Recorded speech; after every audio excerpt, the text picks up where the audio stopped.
we will begin the presentation of CSEC Multiple Choice Practice Paper 2 by the presentation of Part A, which consists of the first 15 problems to be solved.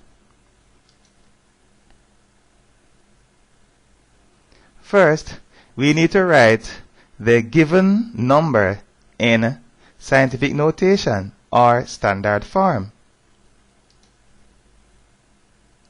Having no non-zero digit to the left of the decimal point, the number can be considered to be a small number. In writing the number in scientific notation or standard form, the new number will be different from the original by 2 places of decimal. A small number should be accompanied by a negative power of 10. This time it will be 10 to the power of negative 2. Of course, in keeping with the difference of 2 places of decimal. So in order to write this in scientific notation or standard form, we have to take note that we need to have 1 non-zero digit to the left of the decimal point. In this particular case, we have no non-zero digit to the left of the decimal point, and we usually refer to numbers that are written in that fashion or have that kind of a value with no non-zero digit to the left of the decimal point. We usually refer to that number as a small number. Small numbers in the end should be accompanied by negative powers of 10. As a matter of fact, in writing this in scientific notation, the new number will be different from the first by 2 places of decimal. Being a small number, we are sure that it needs to be accompanied by 10 to the power of negative 2. And that is what we have right here. So for the moment, we have forgotten about this 10 to the negative 3, and we are focusing on the 0.045. No doubt we will allow 10 to the power of negative 3 to play its part in the end. So we are just focusing on 0.045, which we have written as 4.5 times 10 to the negative 2. In the original statement of the problem, there is multiplied by 10 to the negative 3 that we have right here, that we mentioned before.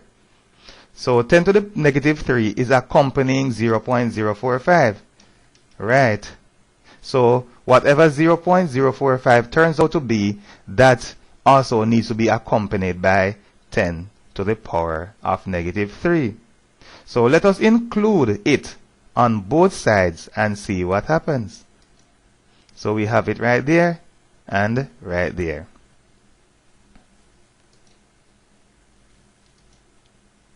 We are now multiplying numbers that have the same base. So we will add the indices.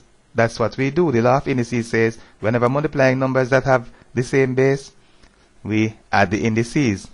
The indices are both negative, and we will go back to our laws of the manipulation of directed numbers.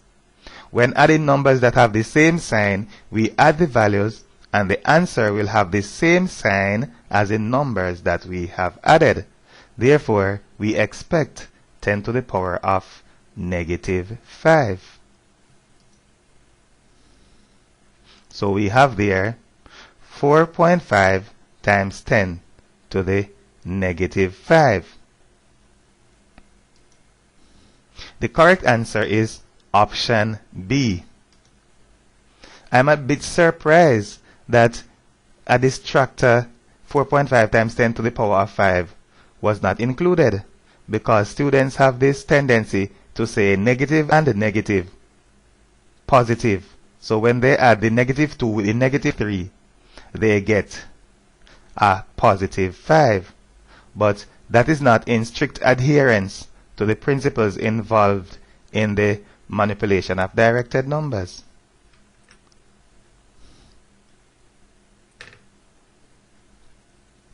we are required in this second problem to write 32,747 to 4 significant figures.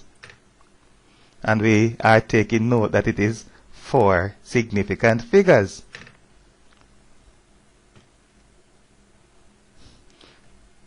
When writing a number correct to 4 significant figures, we first need to locate the 4th digit in order of significance by counting from the left.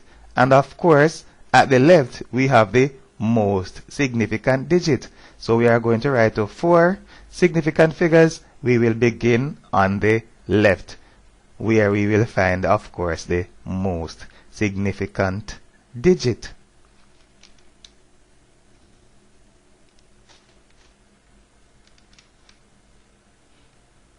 Good. Check the digit that is next in order of significance. Of course, the one that is next in order of significance is to your right, or to the right of the number that you are focusing on. The immediate right, that is. Well, there is only one of them in this particular case. The digit is a 7. And of course, that is greater than 5. We therefore add 1 to 4.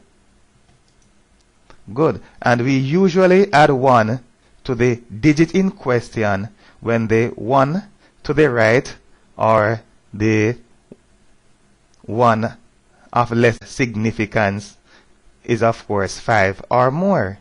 So if that number of less significance is 5 or more, we will add 1 to the digit in question. That one is 7, so we add 1 to 4. And we have 5, no doubt. The other digits to the left are not affected, and they will return as they are.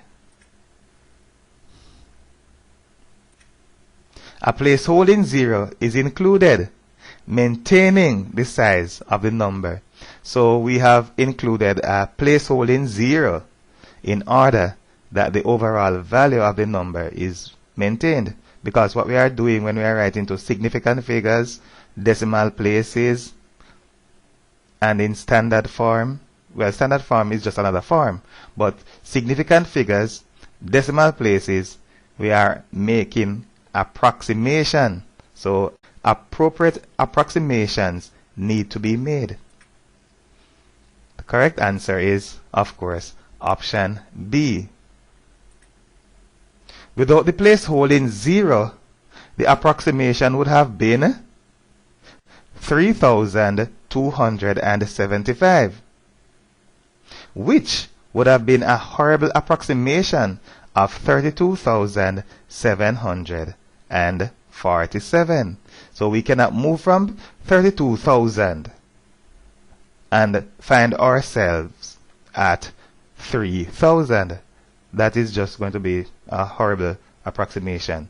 Placeholding zeros are added when it is appropriate in maintaining the value of the original number.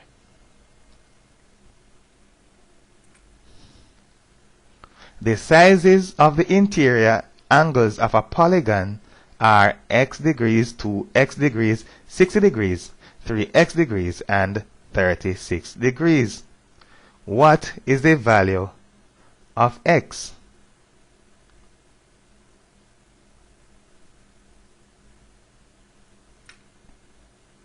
The total in degrees of the internal angles of a polygon is given by the formula multiplying 180 by n minus 2, where of course n is the number of sides of the polygon. The number of angles given in the problem is 5. The polygon will also have 5 sides. We will replace n with 5. So, in any polygon, the number of angles and the number of sides are usually the same. Replacing n with 5, we will have 180 to be multiplied by 3, and that will give 540 degrees. And that is the total of all of the angles in a polygon with 5 angles, and of course by extension 5 sides. The sum of the angles as we have them is equal to 540 degrees. Of course, yes. All of the angles in the polygon will add to give 540 degrees. And of course we have the angles right here. So let us write them down in a sum and say they are equal to 540 degrees. There we have it. And we have a very simple linear equation that we need to solve. Keeping the x's on the left hand side and accumulating the constants on the right hand side, we have, so we will have x plus 2x plus 3x on the left. On the right hand side we have 540. This will be transposed. The effect will be that the sign will change to negative, and the same will happen in the case of 60. So we have all of those x's to be added together, and of course we need to subtract these two from 540. So we have 6x is equal to 444. No doubt we will divide by 6 on the right hand side, and x is equal to 74. The correct answer is option D.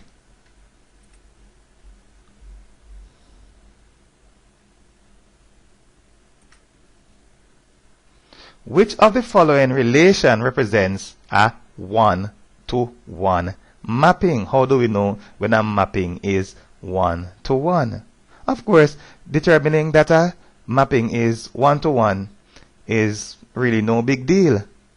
By sight, candidates may just look at all of the mappings and determine which one is actually 1-to-1 with no problem. But let me see if I can be a little bit more constructive, giving you an idea of how a 1-to-1 mapping may be identified without question, and also show why the others are not 1-to-1. A 1-to-1 mapping is a mapping in which each element maps to only one other, irrespective of the direction in which the arrows are going. So, if the mapping is 1-to-1, then each element will just map to only one. And if the arrows were turned in the opposite direction, the same is true. Each element will still be mapping to only one, and that will be a 1-to-1 mapping. So one element will map to only one in the mapping, irrespective of the direction in which the arrows are going. There is no doubt that the first one that we have is a 1-to-1 mapping. In option A, each element of the set of letters is mapped to only one in the set of integers. So we have a set of letters on the left, a set of integers on the right. So each letter is only mapping to one integer. Right. If the arrows were reversed, we would have only one integer being mapped to each letter. The mapping is therefore 1-to-1, and of course option A is correct, as we have indicated already. If the arrows were turned in the opposite direction, we will have one integer just mapping to one letter. And of course, in the direction that we have right there, one letter is mapping to only one integer. Therefore, we have a 1-to-1 mapping. In option B, each element of the set of letters is mapped to only one integer. However, if the arrows were reversed, we would have 3 being mapped to C and D. Option B is not correct. It is not 1-to-1. So, see, we have these mapping to C. Of course, C is mapped to only 1. D is mapped to only 1. As we can see, A and B also have 1 image each. However, if we were to reverse this one and cause the arrows to go in the other direction, we would have 3 going to C and also going to D. So that mapping is not 1-to-1.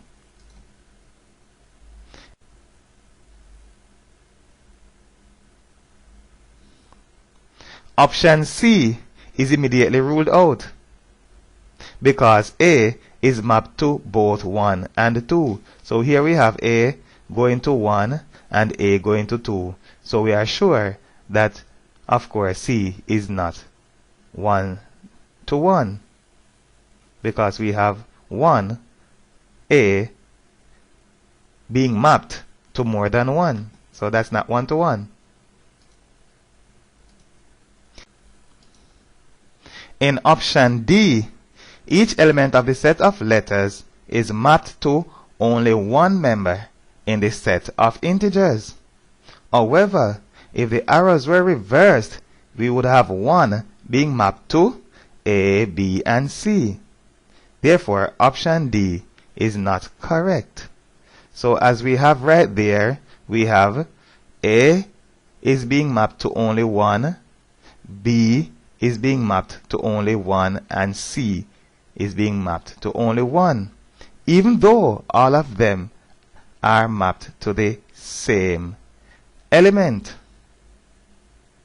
Of course, no problem seeing that D is mapped to 1.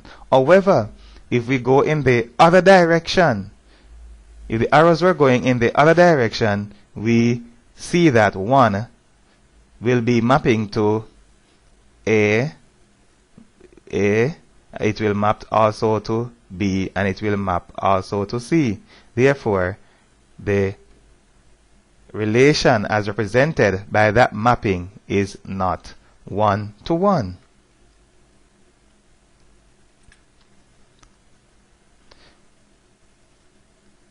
Number 5, we are expected to write an equivalent or equal expression to this one. And of course, we will begin by expanding the brackets. So we will begin the expansion of the brackets by multiplying the first term in the first bracket by the terms of the second bracket. So we have 2 terms here and 2 here. We will take the first one to multiply the first one here, and also that same first one will multiply the second here, as we will demonstrate right here. So we have 3x multiplied by x, and that will give 3x squared. Next, 3x multiplied by 1, we will get 3x. Then we are finished with that 3x. We will move on to -2, and we will do the same. So -2 will be multiplied by x, and we will get -2x. -2 multiplied by 1, we will get -2. The middle terms are like and will be combined to form one term. So the middle term that we have right here, the middle terms are like terms, and the like terms will be combined to form one term. So 3x squared, we do not have 1 similar to that. It goes right back. These 2 middle terms are like terms. 3x minus 2x is x, and this -2 goes back right there. The correct answer is option C.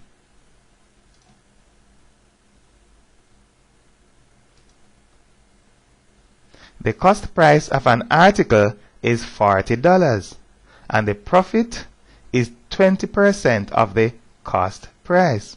What is the selling price? In such problems, the cost price is always the original. It needs to be increased by 20%. As a matter of fact, unless otherwise stated, we always take percentages of the cost price. Those who are sharp know that 20% is 1/5. 1/5 of 40 is 8. So 1/5 of $40 is $8. Then we take the 40 and we add to the 8 and we get $48. And that's all there is to it. The correct answer is option B. So 20% is 1/5. 1/5 of 40 is 8. 8 added to 40 and we get 48, and there's nothing to it. We may put forward another argument that adding 20% to the original, because we are, of course, making a profit. A profit is an amount that is added to the cost price. So we are increasing.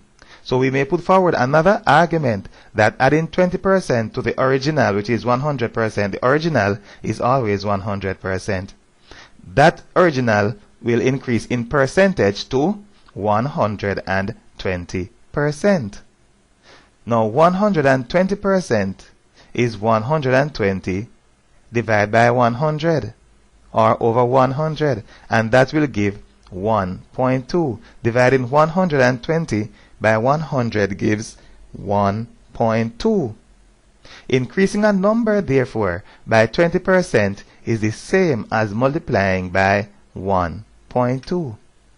So we take 40, we multiply by 1.2, and we get $48. There's really no need to go back to primary school. Finding 20% of 40, then adding the result to 40. There's really no need to go back to primary school. Finding 20% of 40, then adding the result to 40. One reason for this is, by the time you start to reduce the fraction 20 over 100, you will realize that it is equal to 1/5, and the approach will be the same as in the first case, with the exception that it will only take a longer time, and unnecessarily so. So, seeing that 20% is 1/5 is the way to go. If not, you will still realize that it is 1/5, but it will be a few minutes later to your own detriment under examination pressure.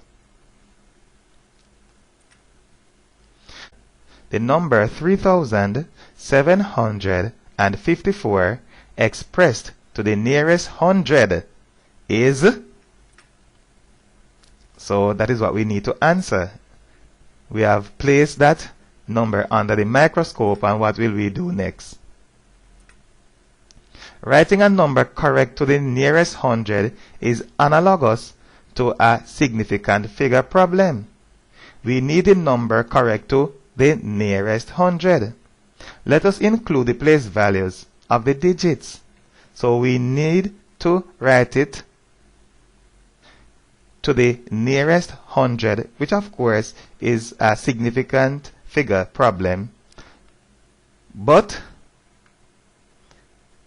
let us include the place values of the digits. Now we are going to write to the nearest hundred. The significant figure that we are rounding to will be determined by the place value of hundreds, because we are rounding to the nearest hundred. So we take a good look at the place value. Hundreds. Check the digit that is next in order of significance, the one to the right, which is the tens. The digit is a 5. For digits greater than or equal to 5, we will add 1 to the pertinent digit, the one that we are concerned with, the hundreds digit. So we are going to add 1 to that hundreds digit, and we get 8. 7 plus 1 is equal to 8, and the other digit to the left is not affected will return as it is. Zeros are used as placeholders to maintain the order or the size of the number. Right. The correct answer is option C. There you go. Without the place holding zeros, the approximation would have been a mere 38. And generally, I will make mention of the place holding zeros because some students have a tendency to forget them. Sometimes they are saved by the fact that we are working with multiple choice problems, of which all the answers are there. Sometimes a distractor does not capture the mistake that students have a tendency to make. For example, in this particular case, there is no distractor to capture the act of leaving off the place holding zeros. Well, in a multiple choice problem, we do not imagine that all possible distractors could be present. So without the place holding zeros, the approximation would have been a mere 38. This would have been a ridiculous approximation of 3,754.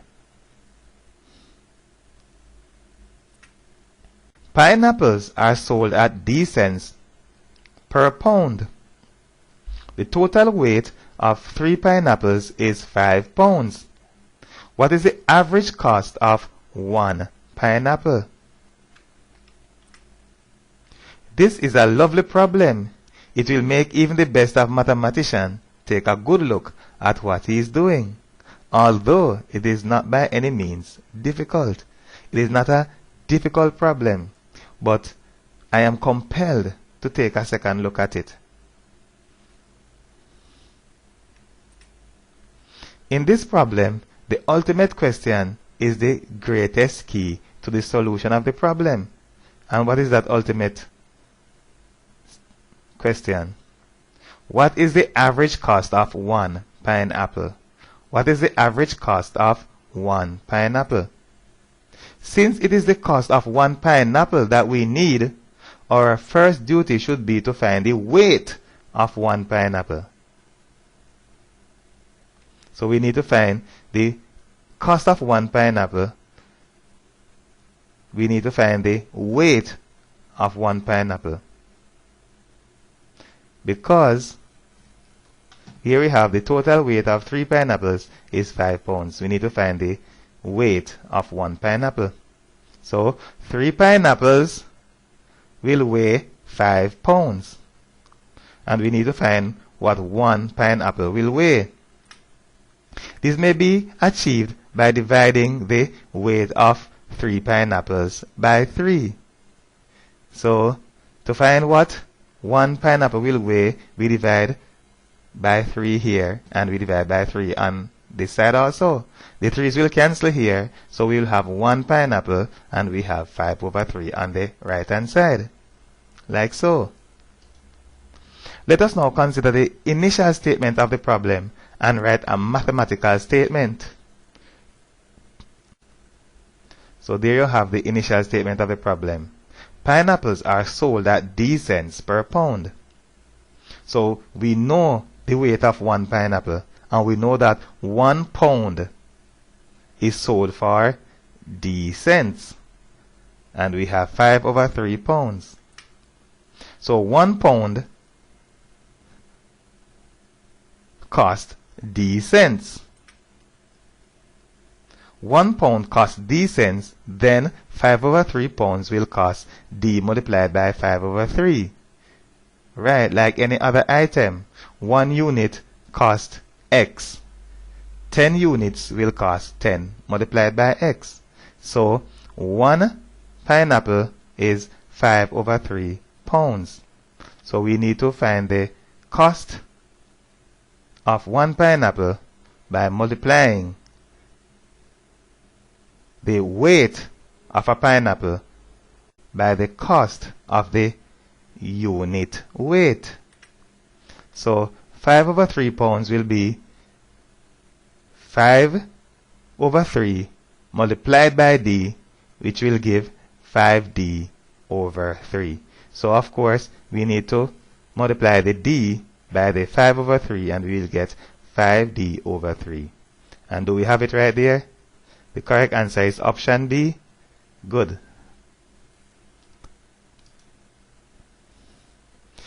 If M, A, and C are constants, then the equation of a straight line may be written as which one of those?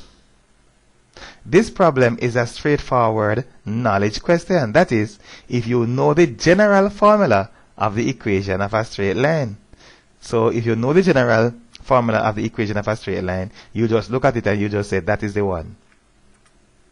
If you do not know the general form of the equation of a straight line, then you should be ashamed of yourself unless you are in kindergarten.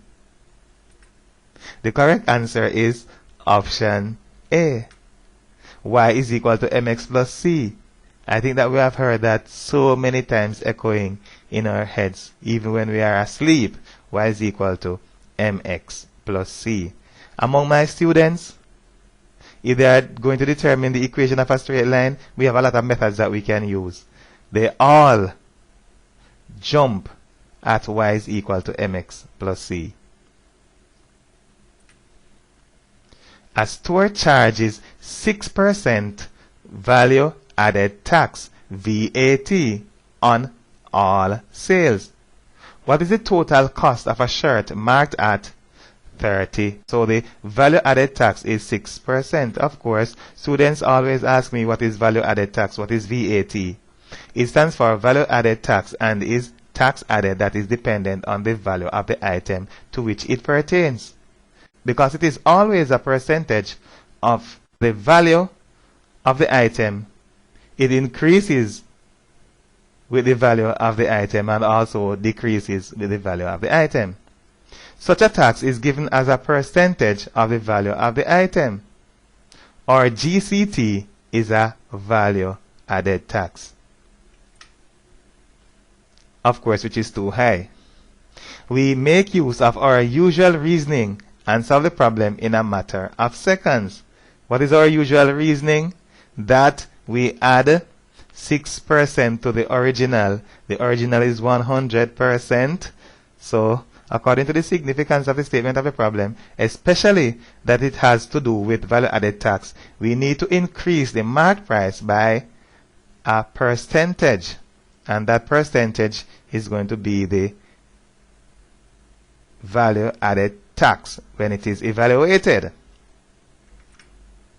The original is 100%. Increasing it by 6%, we will take it to 106%. 106% is 106 divided by 100, and that will give 1.06. Increasing a number by 6% is the same as multiplying by 1.06. There we have it.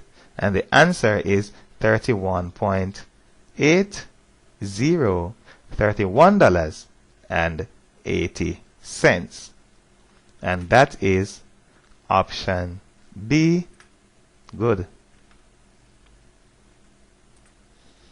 Some students cannot remember how to do the calculation, like to multiply 30 by 1.06. So let us take a look at it on the next slide. Let us rewrite the expression without the unnecessary trailing zeros. So we have left off the trailing zeros from the 30. And what do? Multiply the numbers as if there is no decimal place. So we multiply like that, like there is no decimal place. Right. Because of the 0 and 30, we need a placeholding 0 in our product. We will need that at the end. So we begin by writing it first because it's going to be to the right. We call it the rightmost digit. or the digit of least significance? Well, we have 0 right there. 3 multiplied by 6, of course, is equal to 18, and we carry 1. And 3 multiplied by 0, and then we add the 1, so we will get 1 and then not 3. So 3 multiplied by 0 is 0, plus 1 is 1. Right, and then finally, we'll get our 3. 3 multiplied by 1 is equal to 3. Good. So we have 3,180. Not quite. There's a total of 2 places of decimal in the problem. The answer is therefore required to have 2 places of decimal. So we have 2 places of decimal right here. We need 2 places of decimal right there. Good. So that is how we do it.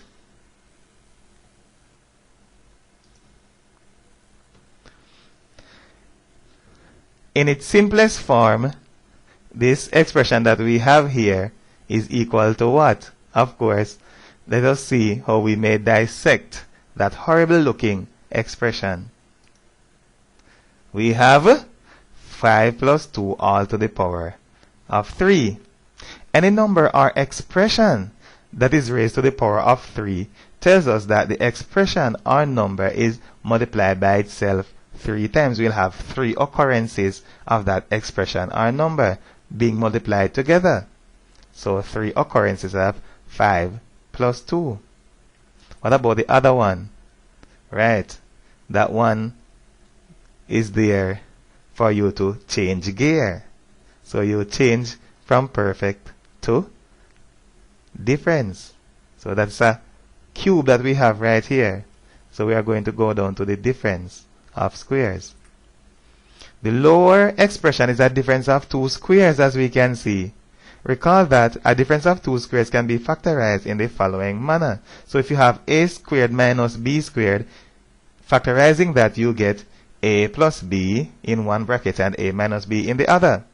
Of course, you will notice that a is the square root of a squared and that b is the square root of b squared. So that is what we need to have. The expression of the denominator should have the same form. So we are going to do it the same way. So we're going to have 5 plus 2, 5 minus 2. We have it right here. And that is how you factorize the difference of 2 squares. Kind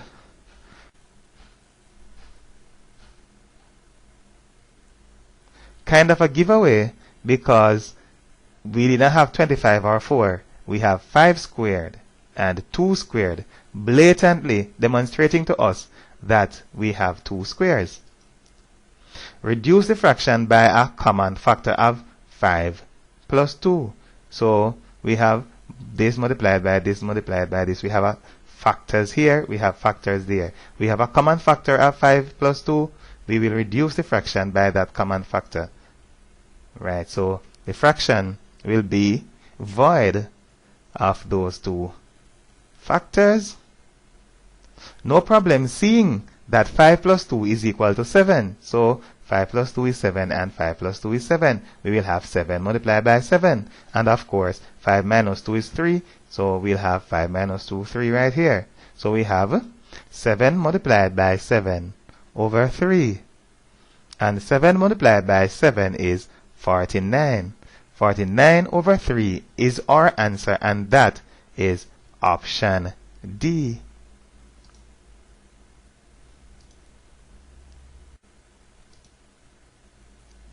How much simple interest is due on a loan of $120 for 2 years at the annual rate of 5.5%? Right.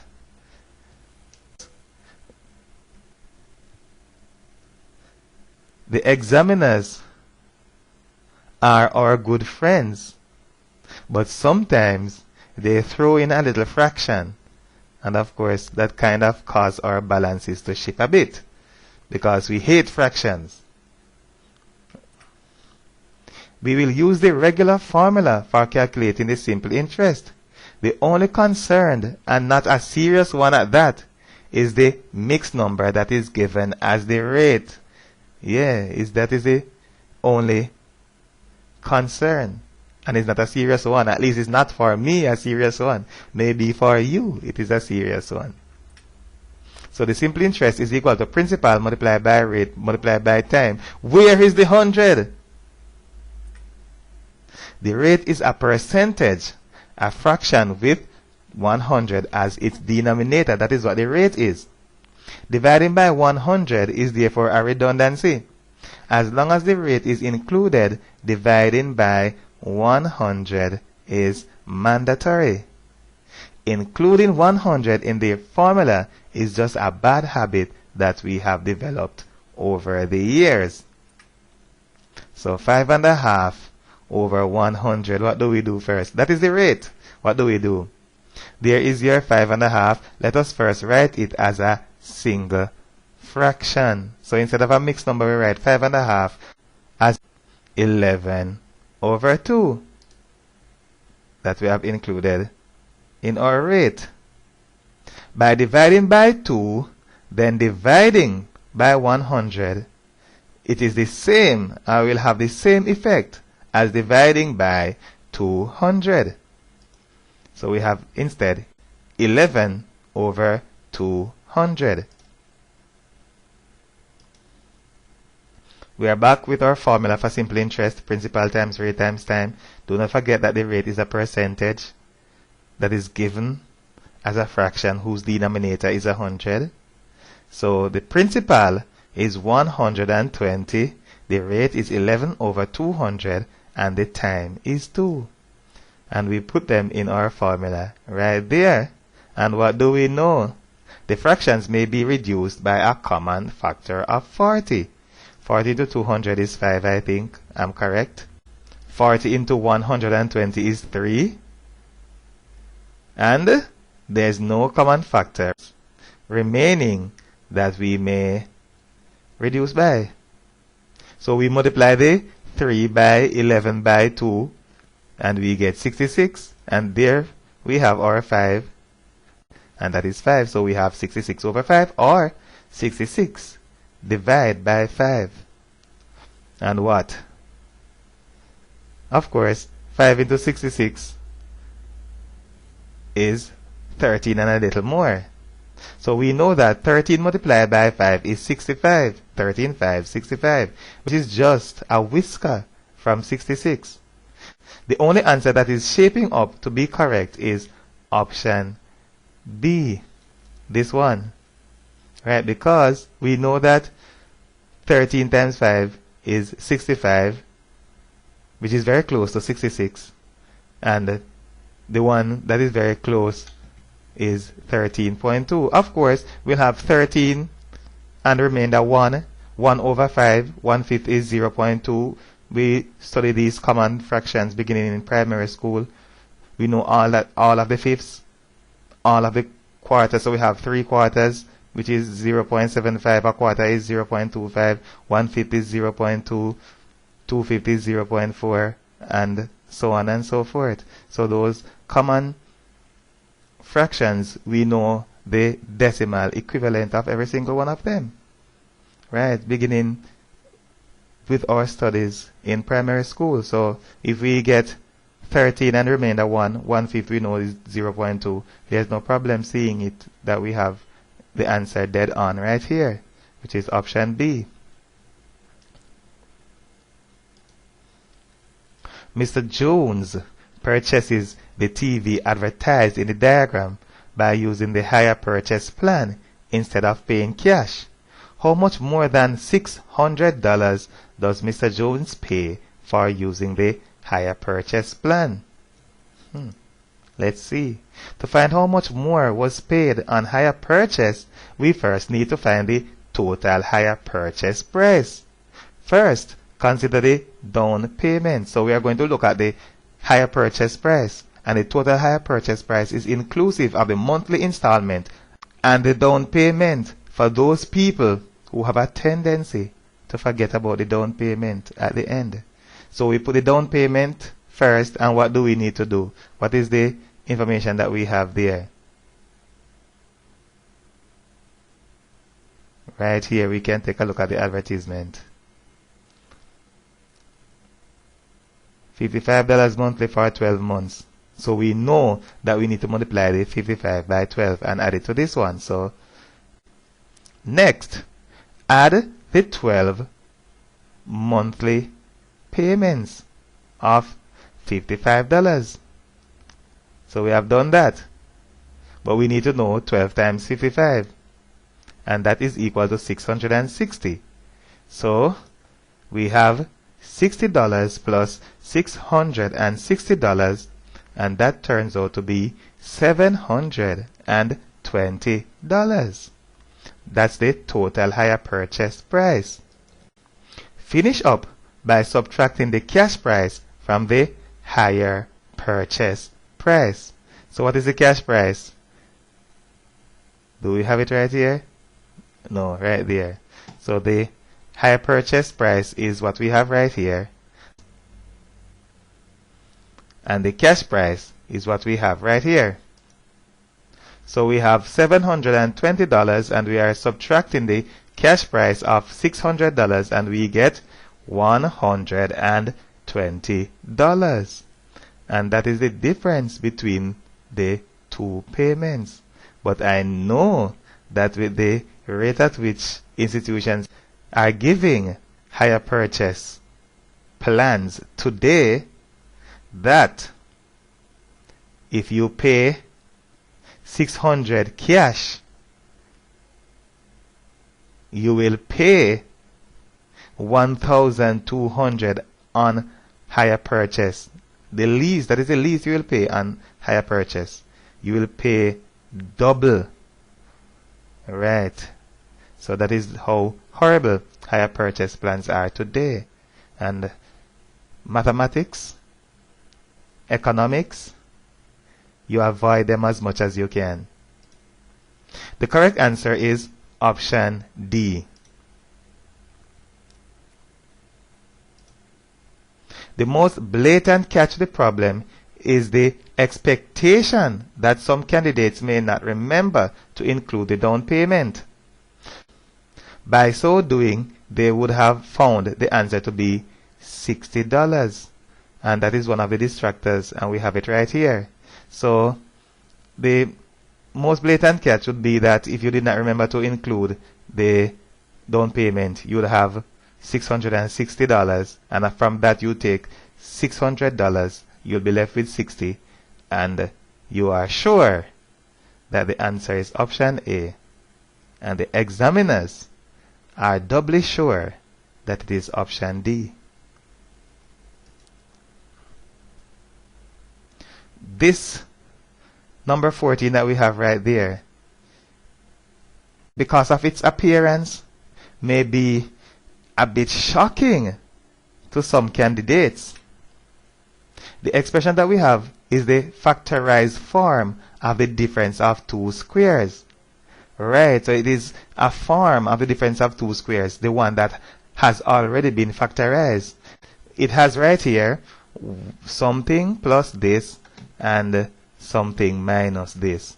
So plus minus, that is the form of the factorized difference of two squares. Remember now that we have what? A squared minus b squared is equal to a plus b, a minus b. See? A plus b, a minus b. Same thing. In solving the problem, we need to reverse the process and expand the expression that we have there that will turn out to be the difference of two squares. So we need to reverse this process. This is the process that we are talking about that we need to reverse. Right. We have now a plus b, a minus b is equal to a squared minus b squared. So a plus b, a minus b is equal to what? A squared plus b squared. And that is what we're going to have right there. A squared minus b squared. And that is what we are going to have right here. Just look at the expression and write the statement of the problem in that form. So we have this plus this minus this. We have a plus b, a minus b. And of course, it is going to be a squared minus b squared. So we're going to do the same thing over here.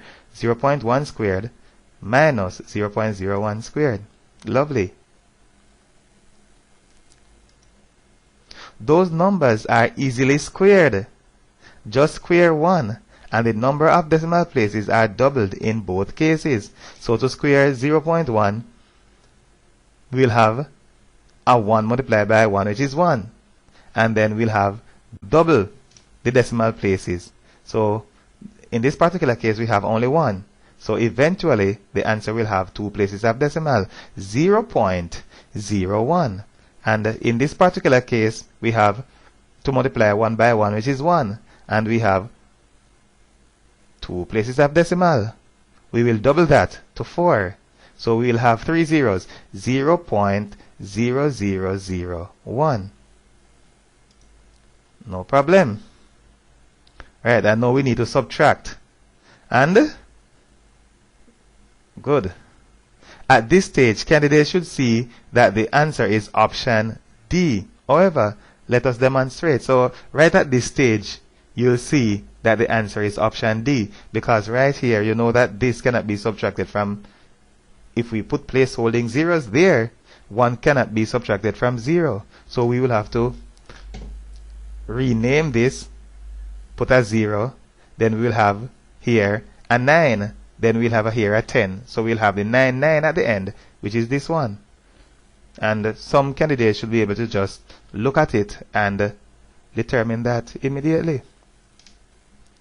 But let us demonstrate that the correct answer is actually 0.0099. First, let us include the placeholding zeros right there. 1 cannot be taken from 0, so let us go to the next non-zero digit and rename like that. So we rename that and we get 0, and then we bring it to the place value of less significance, and it is 10 times what it was.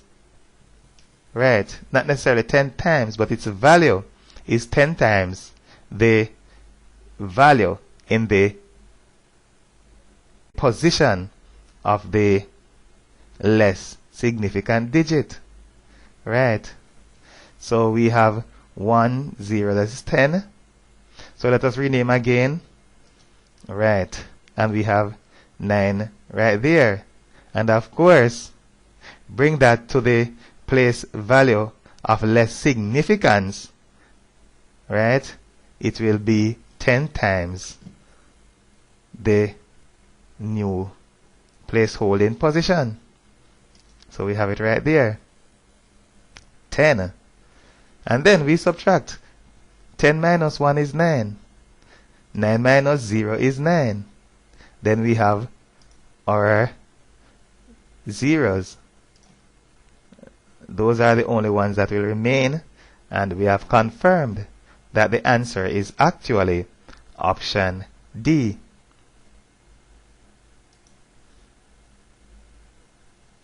Jake bought a shirt marked at $80. He receives a 10% discount. How much does he pay for the shirt? So it's a discount. Jake will get a discount. He's expected to pay less for the shirt. We therefore need to reduce the marked price, which is $80, by 10%. The original is 100%. Decreasing it by 10% will take it to 90%. 90% is 90 divided by 100, which is 0.9.